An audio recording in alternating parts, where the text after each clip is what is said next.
ഈ ഹർദീപ് സിംഗ് പുരിയുടെ പേര് വന്നു കഴിഞ്ഞപ്പോൾ അദ്ദേഹം പല ന്യൂസ് ചാനലുകളിൽ ഇന്റർവ്യൂ കൊടുക്കാൻ തുടങ്ങി.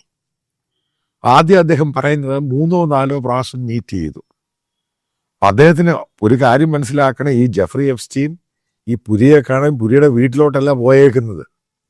ഈ പറയുന്ന 4 പ്രാവശ്യം എന്ന് പറയുമ്പോഴും ഹർദീപ് സിംഗ് പുരി ജെഫ്രി എപ്സ്റ്റീനെ കാണാൻ വന്നിരിക്കുന്ന അദ്ദേഹത്തിന്റെ കോൺട്രവേഴ്ഷ്യലായിട്ടുള്ള കുപ്രസിദ്ധമായ മാൻഹാറ്റൻ, മനസ്സിലാക്കുക, ലോകത്തിലെ ഏറ്റവും കൂടുതൽ സ്ഥലത്തിനും ഓഫീസിനും ഒക്കെ വില കൂടിയ സ്ഥലമാണ് ഈ മാൻഹാറ്റൻ എന്ന് പറയുന്നത്, ന്യൂയോർക്കിൽ. അപ്പൊ അവിടെ പോകുന്ന കാഴ്ചക്കാർക്ക് മാൻഹാറ്റനാന്ന് കാണിക്കാറുണ്ട്. കാരണം ലോകത്തിലെ ബിസിനസിന്റെ ഏറ്റവും വലിയ സംഭവമാണ് ഈ മാൻഹാറ്റൻ സ്ട്രീറ്റ് എന്ന് പറയുന്നത്.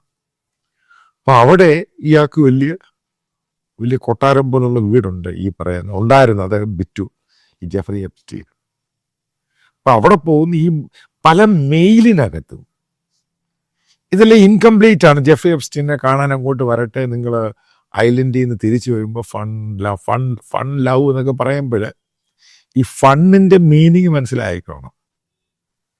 ഫണ്ണെന്ന് പറയാൻ നമ്മൾ ഉദ്ദേശിക്കുന്ന അടിച്ചു പൊളിയുന്നു, പക്ഷെ ഈ ഫണ്ണിന്റെ അകത്ത് ഒരു നെഗറ്റീവ് മീനിങ് ഉണ്ട്.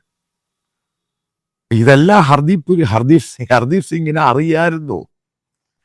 അതായത് 2008 ഇയാൾക്കെതിരെ, അതായത് ജെഫ്രി എപ്സ്റ്റീനെതിരെ കേസ് വരുന്നു. അപ്പം അതിനകത്ത് അന്ന് അമേരിക്കൻ മീഡിയയിൽ ലോകം മുഴുവൻ ഇത് പബ്ലിഷ് ചെയ്ത് ഇയാള് ഈ പറയുന്ന സെക്ഷൽ ചൈൽഡ് അബ്യൂസറാണ്